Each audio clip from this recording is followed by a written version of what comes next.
कौन आपणक केश झड़ी जाउछि कि कौन केश झड़िबा को नहीं आपण अनेक चिंतित अछंती कि कौन आपणक केश झड़िबा को नहीं विरक्त होई गलेनी कि दर्शक बंधु केश झड़िबा आजिकली साधारण समस्या होई गलानी। खूब कम बयसरु मध्य आजिकली मुंडरू संपूर्ण केश झड़ी जाउछि जार अनेक कारण होई पारे। आपणक शरीर रे मध्य समस्या थिले केश खूब शीघ्र झड़ी जाई थाए। तेबे आमे आज आपणक पाई नै आसीछु एही समस्यार समाधान, आपणक केश झड़िबा बंद हेबार उपाय। दर्शक बंधु आमे जानिछे आयुर्वेद हेउछि सर्वपुरातन औषध जहाँ प्रकृतिर सृष्टि बा गछर चेर छेली पत्ररू प्रस्तुत होइथाए। जे कोनोसी रोग को समूले शेष करिदेबार क्षमता एही आयुर्वेद रे रहिछि। तेबे आज आसंतु जानिबा केश झड़िबा को रोकिबा पई कोन कोन अछि प्रणाली और केमिति हेब समाधान आयुर्वेद चिकित्सक डॉक्टर स्वाति ठारू। सबको मेरा नमस्कार। I am doctor Swati, MS Ayurveda from Disha Ayurveda and panchakarma. मैं आज एक ऐसी टॉपिक के बारे में बात करने जा रही हूँ। वो सबको पता है क्योंकि सब अपने एज में कहीं ना कहीं ये प्रॉब्लम तो फेस किए होंगे। ये है हेयर फॉल। ये तो बहुत कॉमन टॉपिक है। हम अपने डे टू डे OPD में बहुत पेशेंट्स देखते हैं, जैसे जो भी बच्चे हो या बूढ़े हो, बहुत लोग अपना हेयर फॉल कंप्लेंट्स लेके OPD को अप्रोच करते हैं। जो देखते हैं ये हेयर फॉल क्या है। हेयर फॉल को हम एलोपेशिया कहते हैं, जैसे बाल्डनेस ऑफ द हेयर। ये होता है कि कंप्लीट या partial loss of the hair को भी हेयर फॉल कहते हैं। हम इसको हम आयुर्वेदा में कालित्य कहते हैं। ये वात, पित्त, कफ एंड रक्त दोषा के विशेषण से हो जाता है हमारे बॉडी में, और हमारे वो जो सिम्टम्स है हेयर में दिखने लगता है। हेयर थिनिंग हो सकता है या हेयर फॉल भी हो सकता है। अब ऐसे हेयर फॉल का कारण क्या हो सकता है? हम बहुत कारण हो सकता है हेयर फॉल के लिए, पर हम जो जितना कारण है वो हम डिस्कस करेंगे अभी। एक हो सकता है जेनेटिक या हेरिडिटरी। अगर हेरिडिटरी किसी को फैमिली में किसी का हेयर फॉल है तो हेरिडिटरी रन हो सकता है। उसके साथ में हार्मोनल इम्बैलेंस भी एक कारण हो सकता है, और न्यूट्रिशनल एंड विटामिन डिफिशियंसी भी कारण हो सकता है हेयर फॉल का। उसके साथ पोस्ट मेडिकेशन, अगर आपने पहले से कुछ मेडिकेशन लिया हो उसके कारण से हो सकता है, या post therapy. For example chemotherapy वालों में भी हेयर फॉल दिखाया जाता है। उसके बाद में हम डिस्कस करेंगे स्कैल्प कुछ इन्फेक्शंस वगैरह, जैसे स्कैल्प का जो इन्फेक्शंस है या फंगल इन्फेक्शन है वो भी हेयर फॉल कॉज कर सकता है। और एक चीज़ है जो स्कैल्प का हाइजीन प्रॉपरली मेंटेन नहीं करना, जो अनहाइजीनिक स्कैल्प होता है उसके कारण से भी हेयर फॉल हो सकता है। ये बहुत सारा कारण है हेयर फॉल के लिए, और भी कारण होता है हेयर फॉल के लिए। जैसे हम बता सकते हैं कि पोस्ट कोविड हेयर फॉल भी बहुत लोगों ने नोट किया हुआ है, और वो भी OPD को अप्रोच कर रहे हैं हेयर फॉल कंप्लेंट लेकर।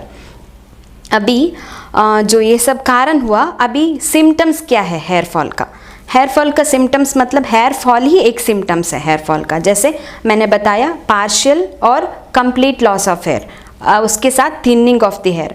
जो लोग डिफरेंट तरह का हेयर फॉल कंप्लेंट लेके आते हैं OPD में, कुछ लोगों का फ्रंट ऑफ द स्कैल्प में हेयर लॉस हो जाता है, कुछ लोगों का बैक में, या कुछ लोगों का इस पोर्शन में जो हेयर लॉस हो सकता है। कुछ लोगों को उसके साथ हेयर थिनिंग रहता है, डैंड्रफ रहता है, स्कैल्प ड्राइनेस रहता है, और कुछ लोगों को burning sensation of the scalp भी रहता है हेयर फॉल के साथ। ये सब कंप्लेंट लेके आप पेशेंट्स जो है OPD को अप्रोच करेंगे। अभी इस जो समस्या है इसका हम कैसे ट्रीटमेंट करेंगे या कैसे इसका सॉल्यूशन हम देंगे? जो आयुर्वेदा में डिफरेंट टाइप्स ऑफ ट्रीटमेंट है, शोधना या शमन चिकित्सा है, वही चिकित्सा पद्धति हम हेयर फॉल में भी हम अप्लाई करेंगे। हेयर फॉल के लिए ज़्यादातर हम जो स्कैल्प का जो एप्लीकेशन है, जैसे ऑयल वगैरह है, उसके ऊपर बहुत इंपॉर्टेंस देंगे। से हमारा दिशा आयुर्वेदा एंड पंचकर्मा का एक प्रोडक्ट है, दिशा प्रोडक्ट है दिशा आयुर्वेदा का, उसका नाम है केशरानी ऑयल। केशरानी ऑयल जो बहुत अच्छा एक्ट करेंगे हेयर फॉल समस्या में। ये जो ऑयल है वो हेयर का क्या कहते हैं फॉलिकल स्टिमुलेट करके हेयर ग्रोथ को फैसिलिटेट करते हैं। उसके साथ स्कैल्प का नरिशमेंट भी हो जाता है, और उसके साथ हेयर का टेक्सचर भी इम्प्रूव हो जाता है।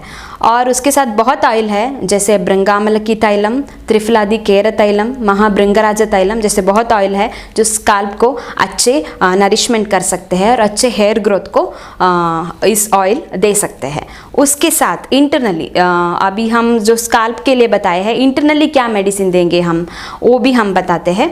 इंटरनली हम जैसे देखिए कोष्ठक की कुछ प्रॉब्लम है, जैसे अपने डाइजेस्टिव फायर अग्नि की कुछ प्रॉब्लम है, वो अग्नि ठीक नहीं रही तो हमारा धातु जो पुष्टि नहीं होती, उसके कारण से भी हेयर फॉल हो सकता है। तो हमें वो सब ठीक करना है, अग्नि को ठीक करना है, इसलिए हम कोष्ठ शोधना के लिए मेडिसिन देंगे।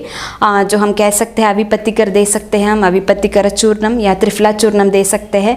अग्नितुंडी, अगर एपेटाइट उसका पेशेंट का अच्छा नहीं है तो अग्नितुंडी दे सकते हैं, चित्रकादिवटी दे सकते हैं। ये सब हम कोष्ठा के रिलेटेड देंगे। और कॉन्स्टिपेशन है तो उसको रिलीव करने के लिए भी देंगे। और जो हेयर का जो समस्या है उसका जो कॉजेस को भी देखना पड़ता है, जैसे पेशेंट बहुत वीक है, उसमें विटामिन्स का या न्यूट्रिएंट्स का कमी है, तो उसको भी हमें कम करना है। इसके लिए हमें क्या करना है, रसायन ट्रीटमेंट देना है।